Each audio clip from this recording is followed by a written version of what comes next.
let's go ahead and go back to our residence and see what's going on there. Home sweet home. I used to love returning home when my father was alive. I miss sharing the events of the day with him. The events of that day, the last day, were pretty eventful in the last episode, if you recall. Now it just seems like a grim prison, and my parole has just been revoked. Not to mention I'm probably up for a long talk with the jailer, seeing how late it is. The jailer being Gloria.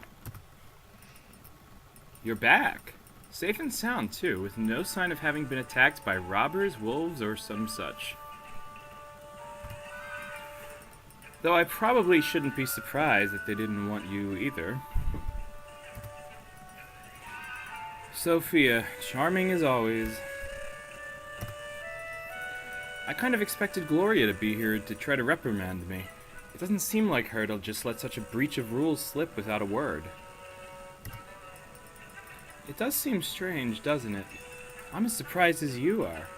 I thought there was nothing as important for her as taking any chance she has to mimic Mom's contempt.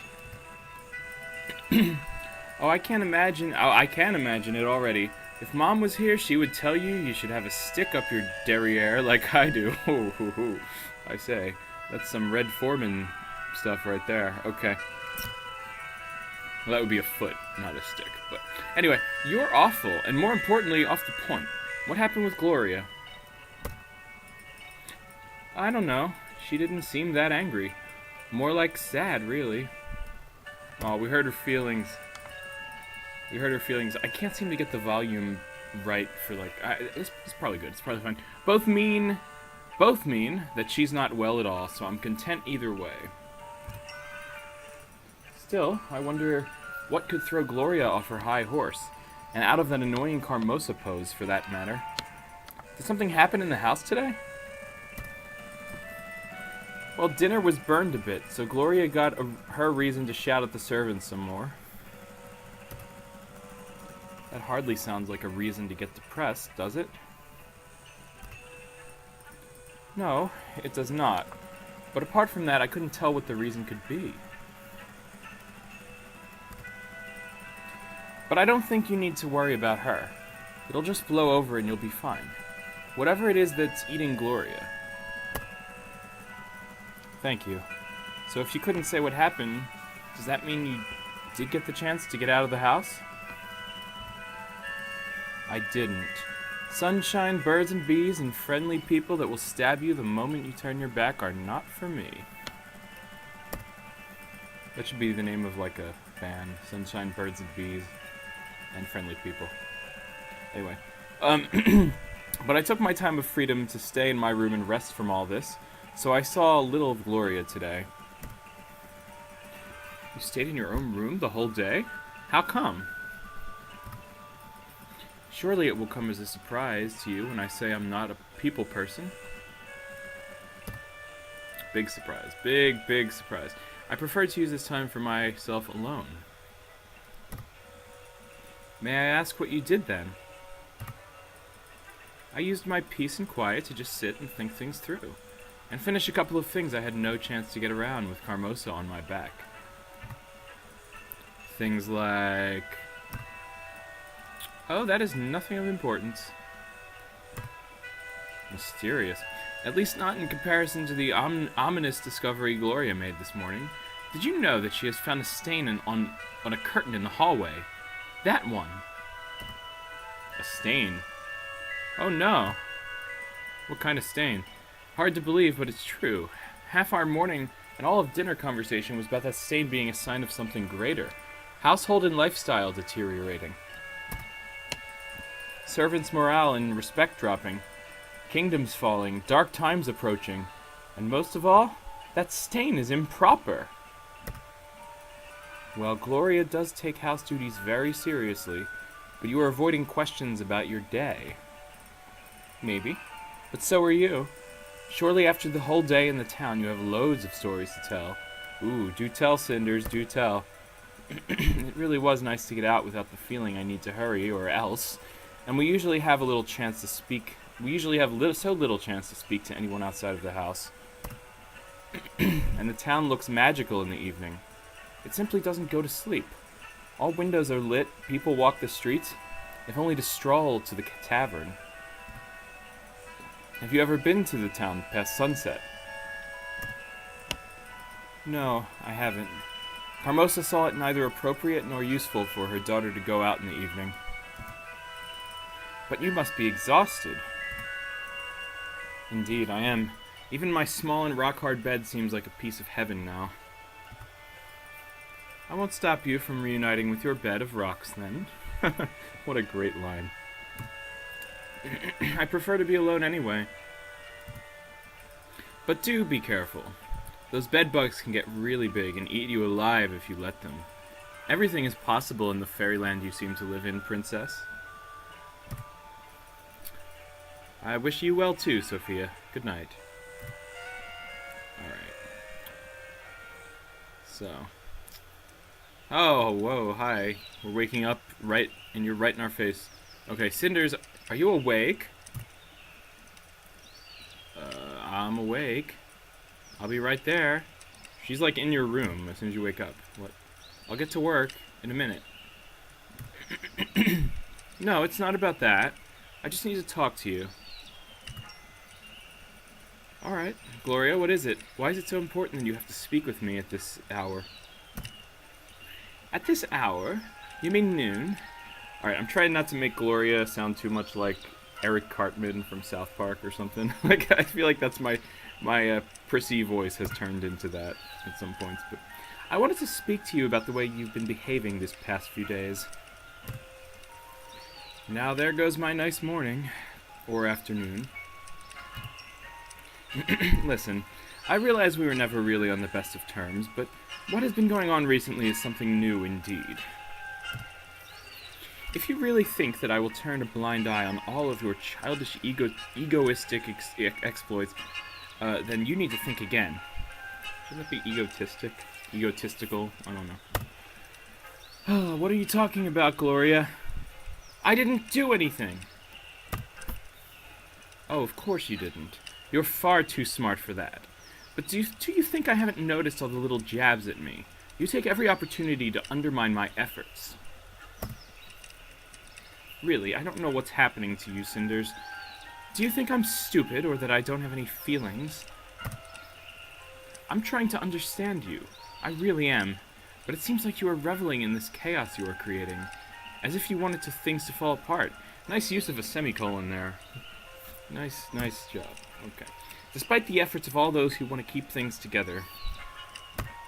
Like, I've never seen a video game dialogue box use a semicolon. Okay. This is where we differ, Gloria.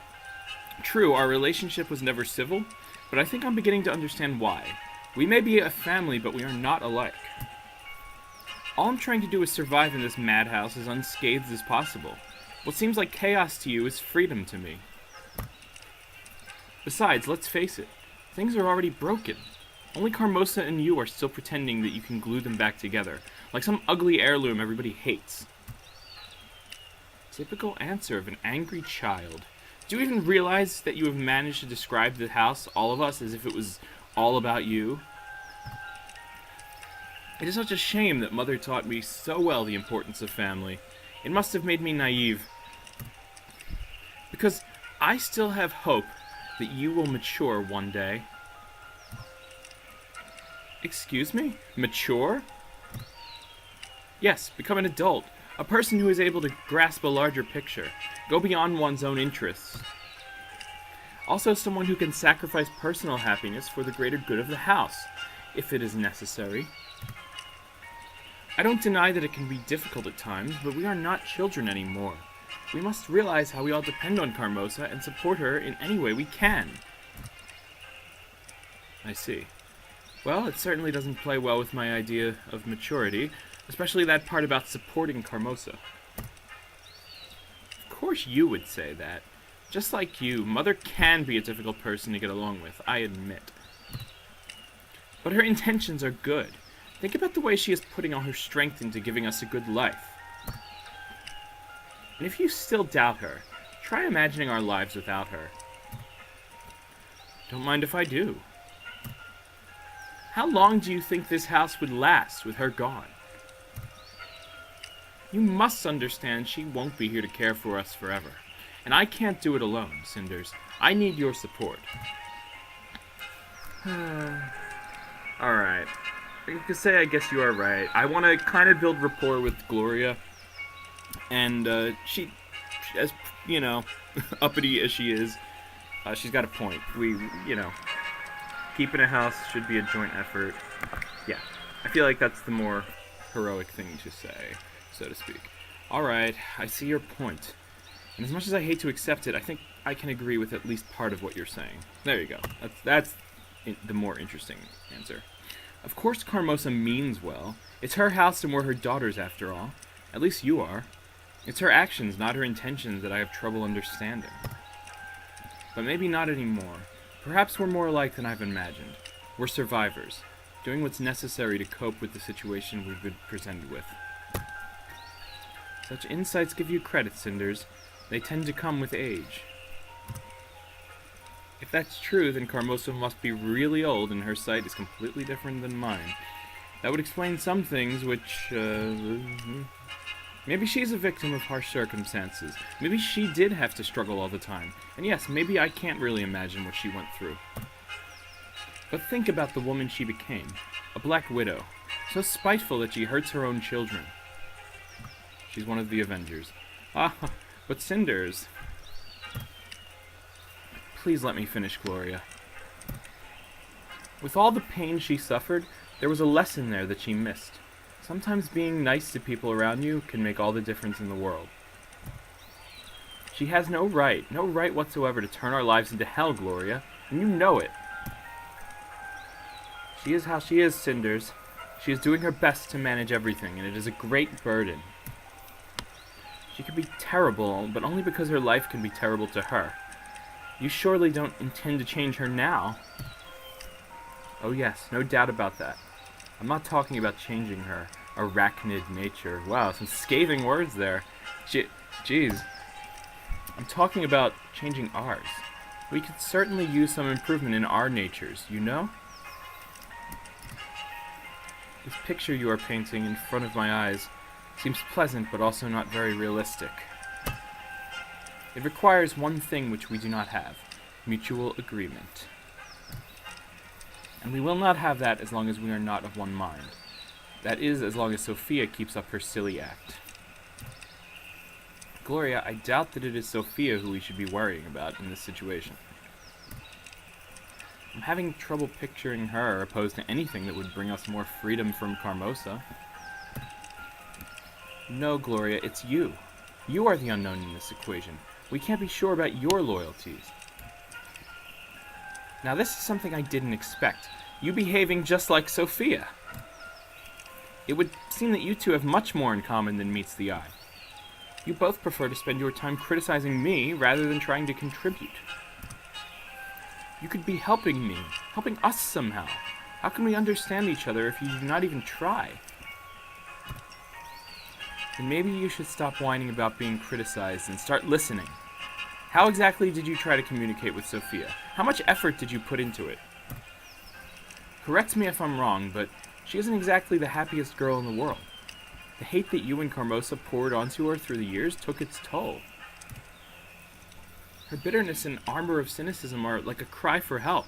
If only you could give her any credit, any recognition, maybe she'd be willing to help you. She hardly seems interested in... Let me finish. Before you judge her with your usual presumptions, tell me this. When was the last time you actually talked with her? Do not be ridiculous, Cinders. I spoke with her as recently as yesterday. I don't mean commenting on house affairs or managing chores, but actually talking. Like sisters. You do remember that you two are sisters, right? Or is it family only important to you if it allows you to put blame on other people? Alright, I see where this is going. Fine. I'm not really certain when it happened, but we did lose our connection. She seems so alien now. I catch myself thinking about her like a stranger. Her face is like a mask shielding her thoughts from me. I agree that it is unfortunate, and it isn't only Sophia's fault that we grew apart. Maybe we could work on changing that. You may be thinking that I'm telling you this to criticize you, but I'm not. All I want is to hear you say things like this, so that we can stop hurting each other all the time. It is the only reasonable thing to do. You are always the most reasonable one, so it's good that you are willing to give it a try. I like that they wrote in, like, at least a little bit of a compliment there, you know? Like, that's good. That's more dynamic of a relationship now. And so you recognize it as well. I am the most reasonable. And you're gonna ruin it by gloating. Okay, fine. And I am the only one here that actually does anything to keep up the house. That might be just a bit of an overstatement, Gloria. Each one of us puts some work into how the place works, for better or worse. We just have different perspectives, and so we give a different kind of input, but surely you realize how naive that sounds. It is something one might say to a slow child to spare its feelings. I have tried to help you both understand the importance of Carmosa's rules, and yet I seem to be the only one acknowledging the requirements to keep a proper household. Will nobody ever learn? How long am I supposed to guide you and work alone against the laziness and stupidity of others? Hasn't it ever occurred to you that you might not have all the answers? Because that's the root of the problem right there. You try to be our teacher or a disciplinarian. You have no knowledge that we lack, nor a higher status. You are not our mother. Stop trying to imitate Carmosa. Is this how you think a sister should act? How should I know? Do any of you act like one towards me? Fight back, reason with her. Alright, I'll apologize, because, I don't know. It seems like the right thing to do. We've kind of been retaliating with as much... like, the way Gloria acts, I feel like Cinders and Sophia kind of have been retaliating, like with the same kind of attitude back toward her, and not having a lot of grace. I don't know. But, yeah, I'm going to apologize. You're right. I'm sorry. I guess both sides are always responsible for a relationship, and neither me nor Sophia has made it easier for you.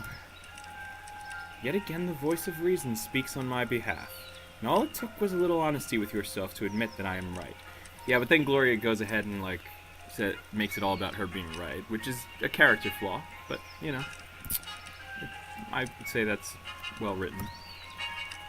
Can you see the argument for my previous behavior now? Stop it! Can you actually hear yourself? I reached out to you and apologized, and what do? You yourself have admitted that I was right, and my behavior was correct. It's not exactly, yeah. Both sides are always responsible, and so I apologize for my fault towards you. But you are responsible too. Meet me halfway here. Meet me halfway. How dare you? And we could do what we always do, throw the blame around. I'm sure there's plenty for everyone. We could even share some with the neighbors. Just stick your head out the window and be like, it's your fault! No. How about acting normal for a change? We have had it hard in the past and took it out on each other. Let's start over. I think we need the witch from Into the Woods to come in and say, like, teach us a lesson or something. I don't know. We're all blaming each other. And how do you imagine we do that? Well, now she's blaming us, but... we could try to act like sisters, for starters. Or at least like a group of semi-friendly normal girls. Exchange information in basic conversation without bringing out the big guns, you know? Talk. This conversation is kind of going in circles. Just saying. Just saying. I think I would like that. Okay, we've reached a compromise. Thank you, Gloria. Can you just leave it there and not jump to... Okay, I'm glad. I promise to treat you better from now on. To act more sister-like. Sisterly. Thank you. Fine. I shall try to put some effort into it and treat you well, too. Thank you. I'm happy we finally agreed. And in light of taking care of one another, you are still speaking a bit like Carmosa. Please, take more care of yourself and your own needs. Stop trying to become her. She didn't speak that much like... Yeah, Cinders now, what the heck? Come on. Not that again. Just let her talk how she's gonna talk. Come on. Gloria, Would you please stop for a second to think and answer one simple question truthfully? And what question might that be? What do you like to do? Oh, there you go. That's okay. That's a nice thing to ask. That's nice. And no, I don't mean something that you feel obliged to do, not a chore, necessity, or an assignment. What do you like to do? What makes you happy? What do you do just for yourself and nobody else? But what are your goals? What will you do when Carmosa's not here anymore? Where do you want to go? Who do you want to be? I do not know. I just want to make everything better. This house should work as intended, and it should do so because of me.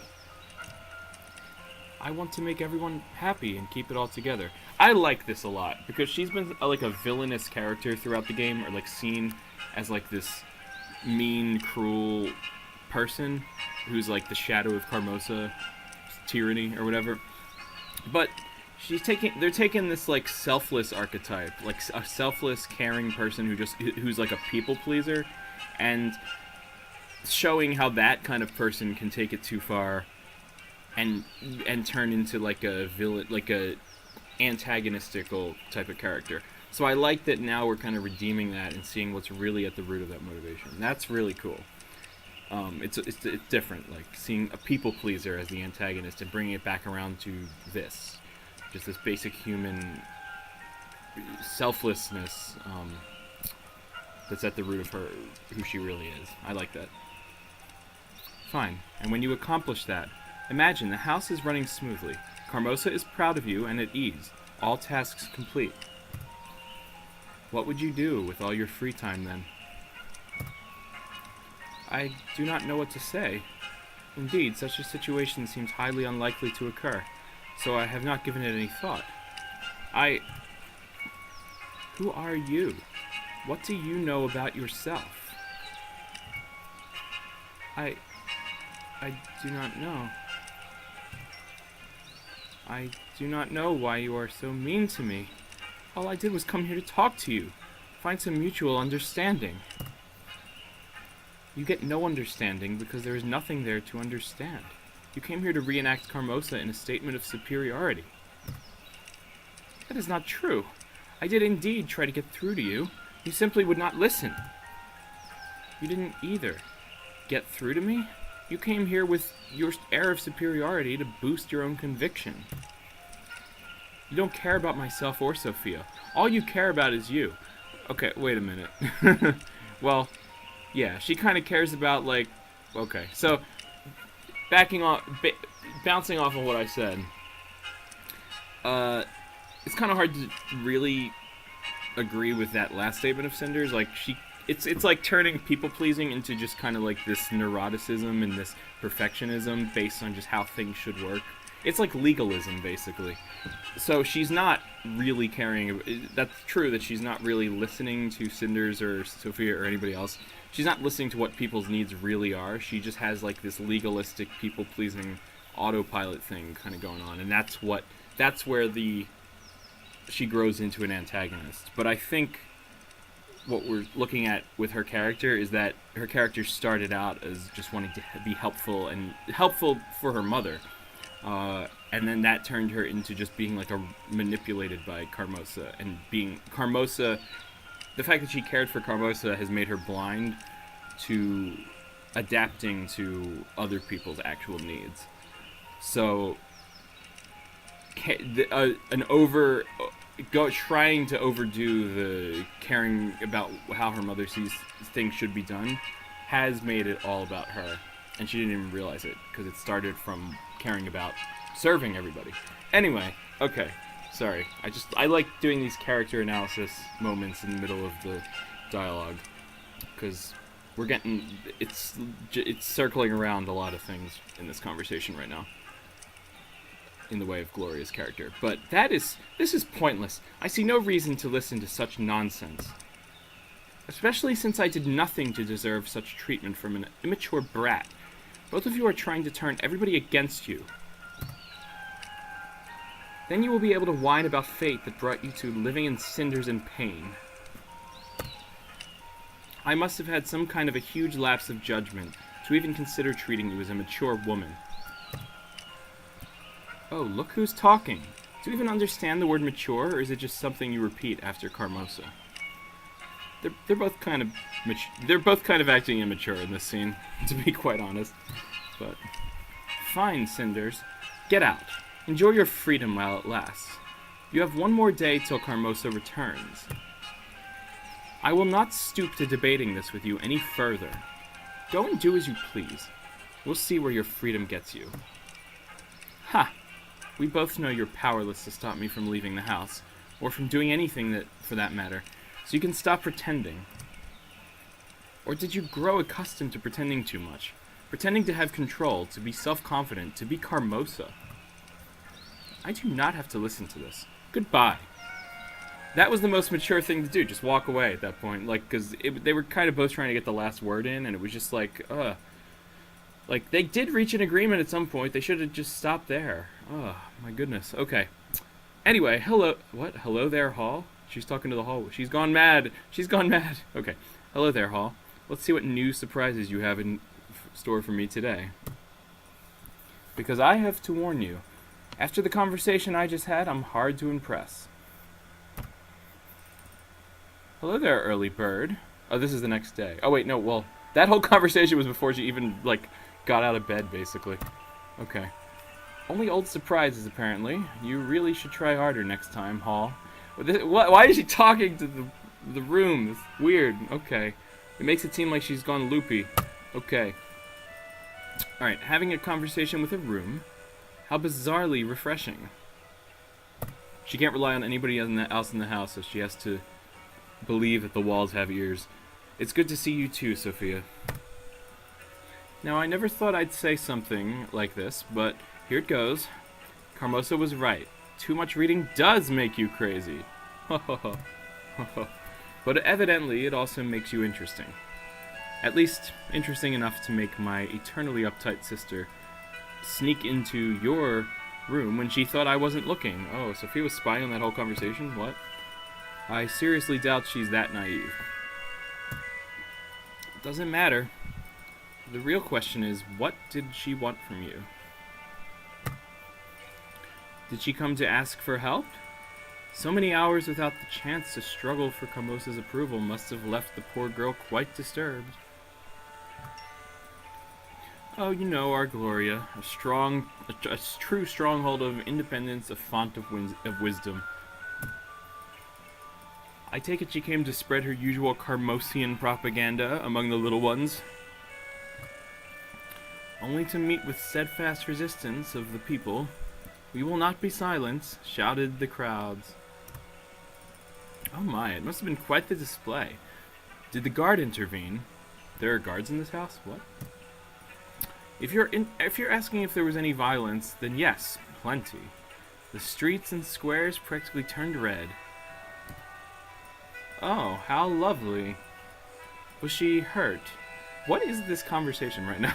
Like, what's going on? This metaphor is... Did you slap her? No, I don't think that happened. No. That's an interesting way to spell I think that would be going a bit too far, don't you think? My dear simple sister, who can really say? Such things tend to be relative, you know? A one-man's hero is a criminal to someone else. A one-man's hero. Why do you need the A there?